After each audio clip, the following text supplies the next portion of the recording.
بسم اللہ الرحمن الرحیم۔ السلام علیکم۔ پہلے زمانے میں ایک بادشاہ کا ایک جادوگر تھا۔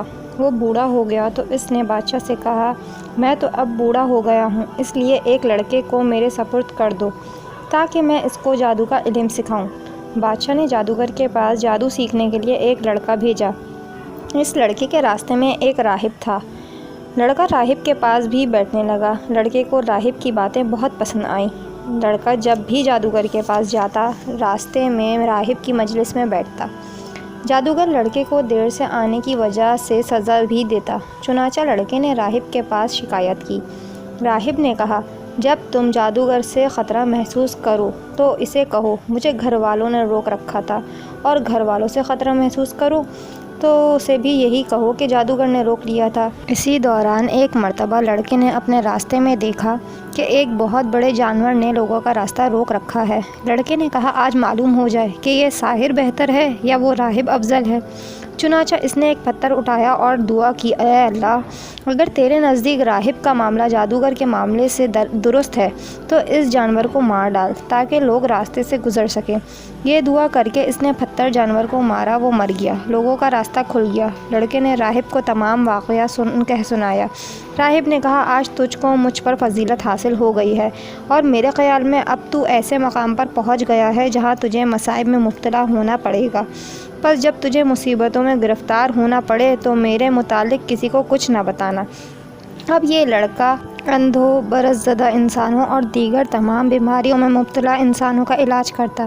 اس کے روحانی علاج سے وہ تندرست ہو جاتے۔ چنانچہ بادشاہ کا ایک مصاحب جو اندھا ہو گیا تھا، وہ لڑکے کی خدمت میں بہت تحائف لے کر پہنچا اور کہنے لگا، اگر آپ مجھے شفا دے دیں تو یہ تمام چیزیں تمہیں دے دی جائیں گی۔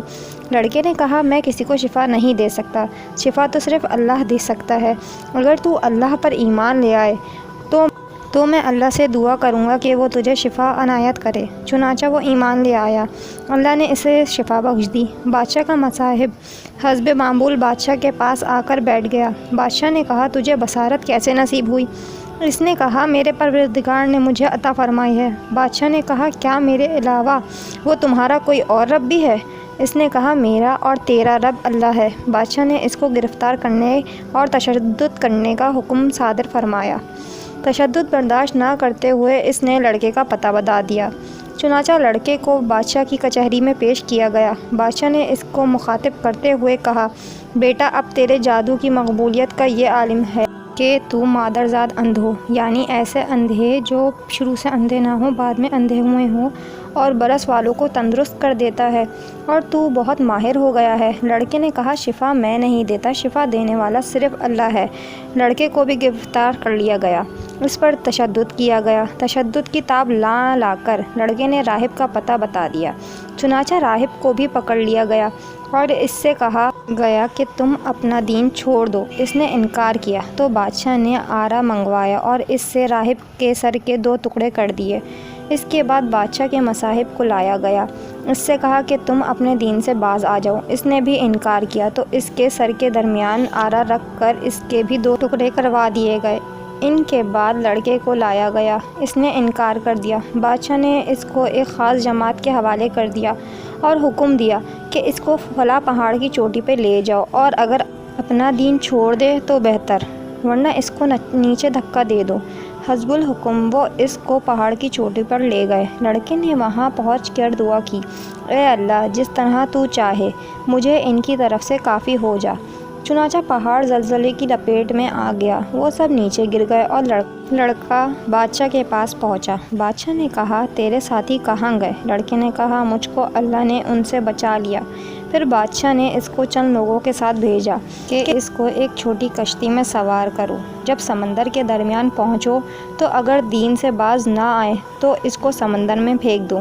جب وہ وسط سمندر میں پہنچے تو لڑکے نے دعا کی، اے اللہ، جس طرح تو چاہے مجھے نجات دے۔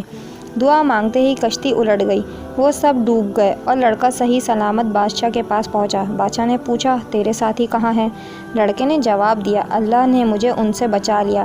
اور بادشاہ سے کہا، تو اس وقت تک مجھے قتل نہیں کر سکتا جب تک تم میری بات پر عمل نہ کرو۔ بادشاہ نے کہا، وہ کیا بات ہے؟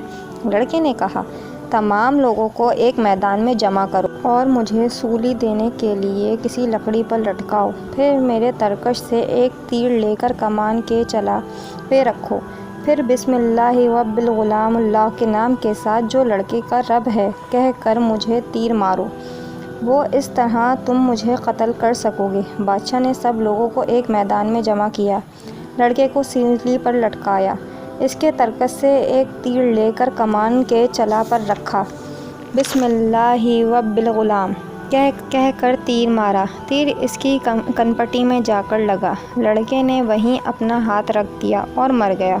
لوگوں نے کہا، ہم لڑکے کے رب پر ایمان لے آئے۔ بادشاہ کو اس بات سے آگاہ کیا گیا کہ جس بات کا تجھے خطرہ تھا وہی بات ہو گئی، تمام لوگ ایمان لا چکے ہیں۔ بے شک ہوتا وہی ہے جو اللہ چاہتا ہے، انسان کی کوئی اپنی طاقت نہیں۔ ویڈیو اچھی لگی ہو تو کمنٹ میں ہمیں ضرور بتائیں۔